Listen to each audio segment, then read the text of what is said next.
जय श्री कृष्णा। राधे राधे। सालों बाद घर की सफाई चल रही थी। घर की सफाई में एक पुराना सा फटा हुआ वॉलेट निकलता है।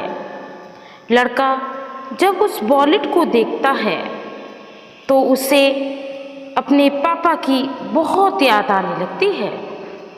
खैर, पापा तो नहीं रहे इस दुनिया में, परंतु उनका वॉलेट तो मिला।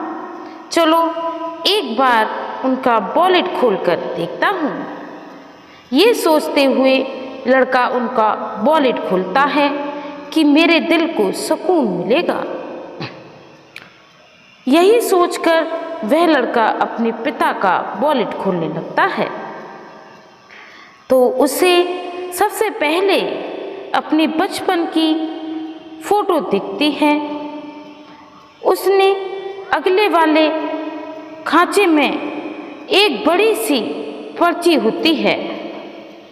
लड़का उस पर्ची को निकाल कर पढ़ता है तो उसकी आंखें नम हो जाती हैं। आखिर ऐसा क्या लिखा था उस पर्ची में? उस पर्ची के साथ 3-4 पर्चियां और भी थीं। वो पहली पर्ची को पढ़ता है। उसमें जिन जिन रिश्तेदारों के कर्जे थे और जितना उधार चुकाना था ब्याज के साथ, वो सब उस पर्ची में लिखा हुआ था। दूसरी पर्ची में उस लड़के का कॉलेज एप्लीकेशन था। जिस स्कूल में वो अपने बच्चे को पढ़ाना चाहता था उसका एप्लीकेशन फॉर्म था,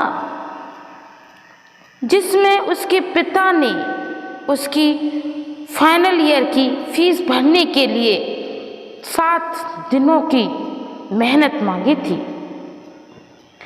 मोहलत ना मिलने पर, क्योंकि उसी दौरान उसके घर से 65,000 रुपये और कुछ गहने चोरी हुए थे। तीसरी पर्ची में उसके पिता की पुरानी स्कूटी का पेपर था, जिसे वो दिल से बहुत ज़्यादा चाहते थे, मगर सिर्फ उसके कॉलेज फीस के चलते उन्होंने अपनी स्कूटी बेच दी और बाकी के कुछ पैसे किसी आदमी से उधार 10 रुपये ब्याज पर लेने पड़े। अब बारी आती है चौथे पर्चे की। चौथी पर्ची में पुरानी कोठरी के कागजात थे जो बिक चुकी थी। जब उस लड़के के माँ का ऑपरेशन होना था, लेकिन उसके पास ऑपरेशन के पैसे नहीं थे। ये देखकर उस लड़के के आँखों से एक के बाद एक आंसू गिरने लगे। तब उस लड़के की पत्नी आती है और उन पर्चियों को देखकर समझ जाती है कि शायद उसे अपने पिता की याद आ रही है। इस पर उस लड़के की पत्नी कहती है, आज बड़े दिन बाद अचानक ऐसा क्या याद आ गया कि इतने आंसू निकल गए? तभी वो लड़का भारी दिल के साथ कहता है कि कभी मुझे दिखा ही नहीं कि मेरे पिता किस दर्द से गुजर रहे थे।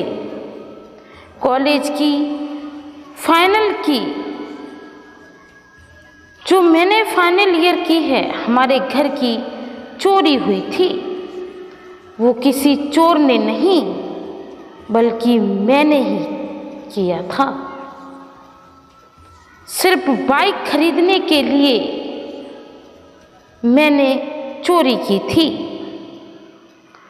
और ये कर्जा मेरी वजह से हुआ और यहाँ कर्ज पर कर्ज बढ़ता रहा और मेरे पिता अंदर ही अंदर घुटते रहे।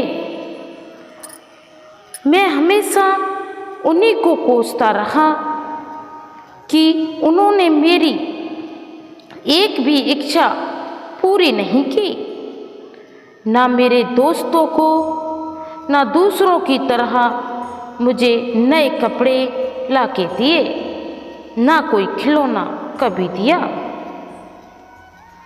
और ना ही मुझे कोई आसान सा जीवन दिया।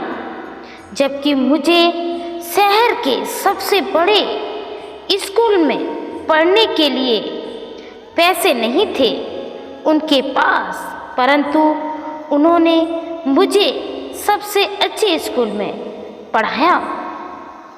माँ के इलाज के समय पैसे थे मेरे पास, जबकि मैं उन्हें नशे में उड़ाता रहा, दोस्तों पर खर्च करता रहा और जब पापा पैसे के लिए मेरे पास फ़ोन करते थे तो मैं उन्हें मना कर देता और उन पर भड़क जाता था। तब अंत में जाकर उन्होंने अपनी पुश्तैनी कोठी को बेच दिया। इतना बोलते बोलते वो लड़का फूट फूट कर रोने लगा।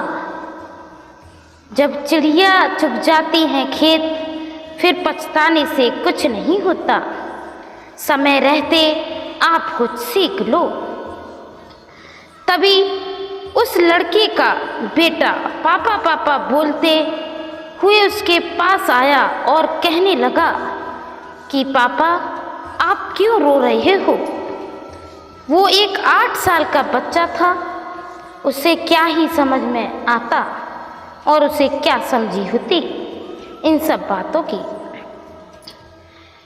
उनकी नज़र उन पर्चों पर पड़ती है, वो पर्चा 5वां पर्चा जिससे वो लड़का शायद से पढ़ना भूल गया।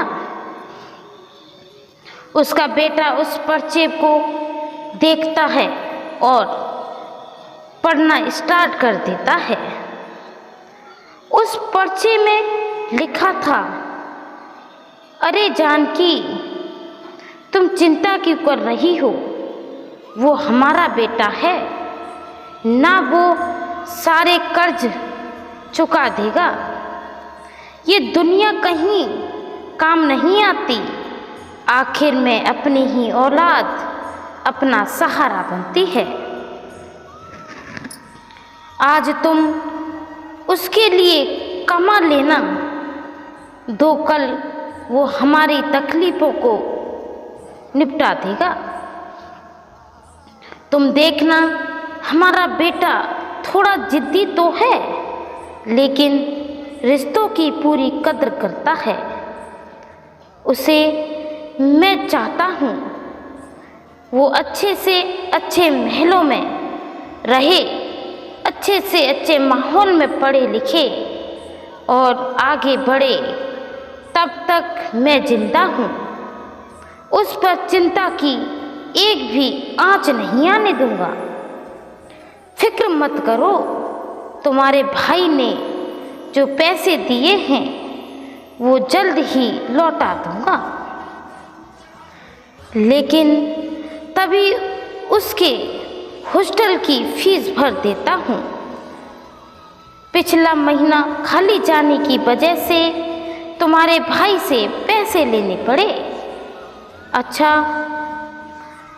तुम ये चिट्ठी को संभाल कर रखना। जब तो मैं तुम्हारे भाई के पैसे लौटाने के बाद ही ये चिट्ठी तुम्हारे पास से लूँगा। अपना और हमारे बेटे का ख्याल रखना। वह लड़का ये सब सुनकर फूट फूट कर रोने लगा और कहने लगा, यार सच में पापा की क्या बात है। पापा को इतनी उम्मीद थी मुझसे, लेकिन मैंने क्या किया। दोस्तों, शायद आप ये सोच रहे होंगे कि कैसे उस लड़के को आज अपनी गलती का एहसास हो गया। मैं जानता हूँ, क्योंकि वो लड़का अब एक बाप बन चुका है। वक्त जितनी जल्दी गुजर जाता है, ऐसा लगता है जैसे कल की ही बात क्यों ना हो। अपना ध्यान रखिएगा। मोटिवेशनल स्टोरी सुनने के लिए चैनल को लाइक एंड सब्सक्राइब कीजिएगा। आपके साथ भी अगर ऐसी कोई कहानी घटित हुई है तो आप कमेंट में बताएं। हम आपको व्हाट्सएप नंबर देंगे और आपकी कहानी को दुनिया के पेज तक लेके जाएंगे। जिंदगी का कोई भरोसा नहीं साहब, इसीलिए श्रीमद् भगवत गीता में श्री कृष्ण ने कहा है, समय रहते सुधर जाओ, समय का कोई पता नहीं। आज अच्छा समय है तो लोगों की मदद कीजिए, बुरे समय का आने का कोई वक्त नहीं। जिंदगी में सफल रहें, आगे बढ़ें और मोटिवेशनल स्टोरी सुनने के लिए चैनल को लाइक एंड सब्सक्राइब कीजिएगा। जय श्री कृष्णा, राधे राधे। Channel subscribe